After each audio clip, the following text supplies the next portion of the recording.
Kaena Point, to me, is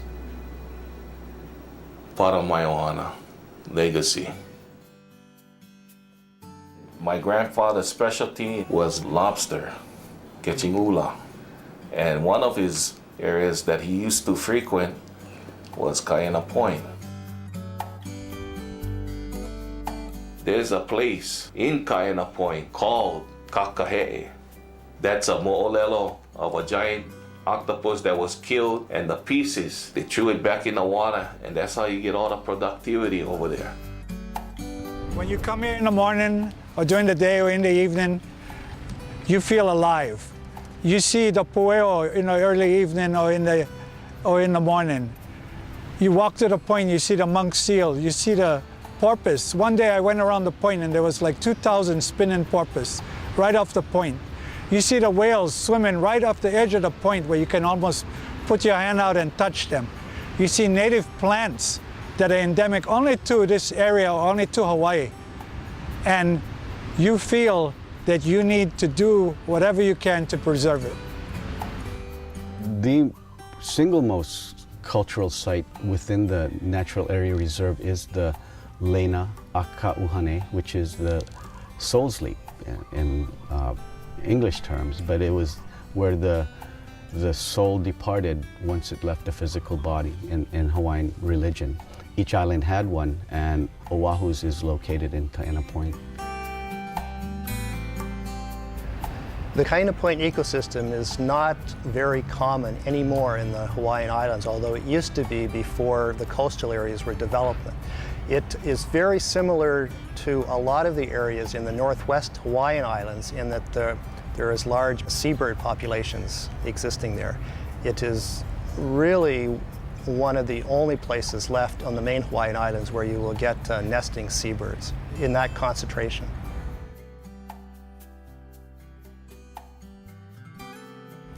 Restoration has been going on in Kaena Point since it was designated back in the mid-80s.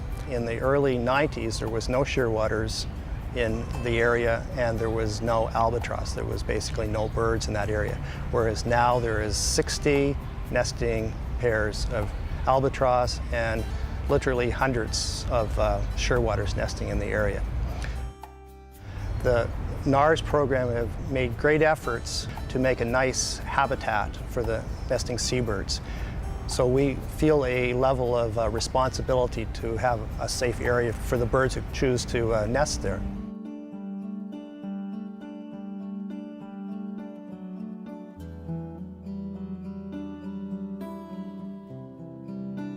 In the main Hawaiian Islands, Laysan albatross are under constant threat. They didn't evolve with any kind of predator, so if you or I or a cat or a dog walk up to them, they have no concept of what that is, and it makes them great to study because you can catch them easily, but it also makes them great to eat if you're a predator. So when they nest in the main Hawaiian Islands, there are a lot of them that are killed by dogs, cats, mongoose, and even mice and rats have been known to eat them alive while they're sitting on their nests. So it's really important to protect their breeding grounds in the main Hawaiian Islands. Right now, it would take one dog one afternoon to kill this entire colony. And we're just lucky it hasn't happened yet. So we did have a huge event last year. There were 700 chicks that were getting ready to fledge, and then over 100 of them were killed by dogs and cats in a period of a couple days. So about 20% of those birds died just before they're ready to leave. But the problem, especially with dogs, is they can come in and out at any time. And this is also a popular area where people walk their dogs. Even though there's signs posted, it is not allowed. It still happens quite a bit. There are, I think, 11 endangered plant species here, and their seeds are really often eaten by rodents. And so even though they exist, they're not able to what we call recruit or get little keiki into the next generation. So once those big mother plants die out, there's not necessarily smaller ones coming up. But if we could stop their seeds from being eaten, then they would be able to recover on their own. We looked at the different options of protecting them, and it seemed the best option was what we had seen in New Zealand, where they created predator-proof fences. We invited the folks in New Zealand to come up and have a look at Kaena Point, and they thought the project was possible. with the terrain and having the natural boundaries of the oceans on both sides. So other fences that are typically used are usually what are called ungulate fences, so to keep out pigs and goats and sheep and different livestock, and dog fences. So the mesh is just too wide, and smaller things like cats and mongoose and mice and rats are able to crawl through or crawl over. And this fence is taller, it's got a finer mesh, so the mice and rats can't squeeze through, and then kind of a rolled hood on the top. So if things try and climb, they can't get through the hood.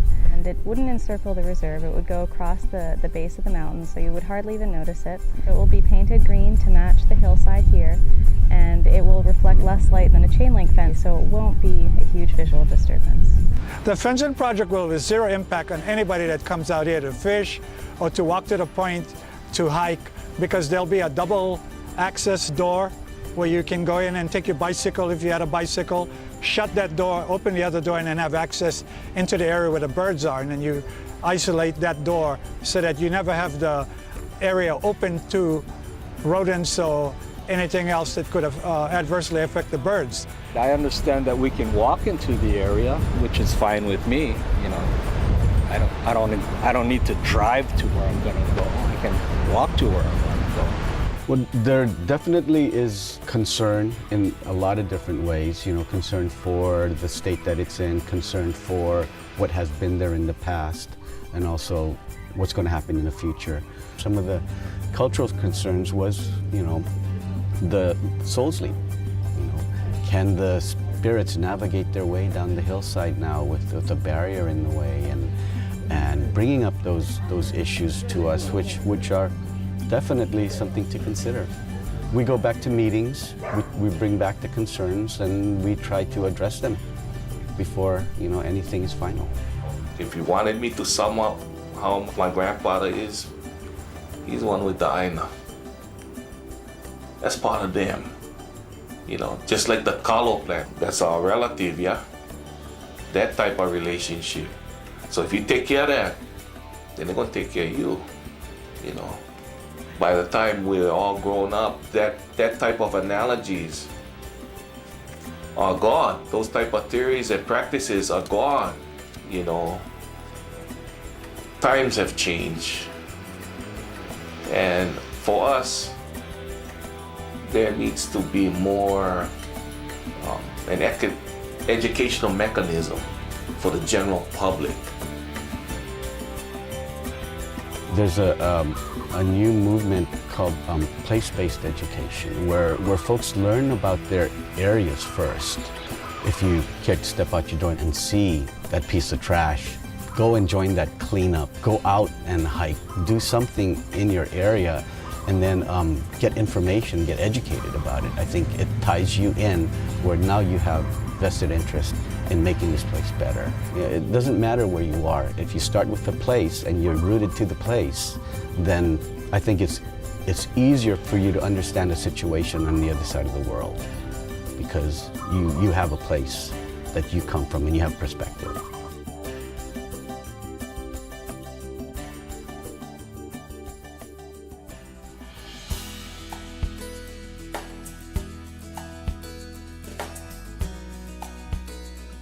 Projects like this, personally, is a healing process for my ohana because of our connection down there. And to participate in this is, like I said, it's all about respect and mending the hurt from yesterday and trying to make things in a Ho'oponopono fashion. I think a fence symbolizes our commitment to really making sure that we keep this place intact for generations to come and help it to recover to what it used to be. And it's getting close, but without that extra push, it's not going to get much better than what we've got now. Coastal ecosystems in Hawaii, you know, were obviously the most frequented by Hawaiians. Their lowest elevation, people lived really close to the coast. So people were really, Hawaiians are and were really intimately connected to the resources along the coast. They recognized all the plants, they knew the uses for all the plants, and there are very few intact native coastal strands on Oahu and throughout the state. So I think, you know, Kaena Point, you know, is already an attractive place for people to go, but I think that the full restoration and the, you know, full extent of what the habitat was like and can be like is yet to be realized.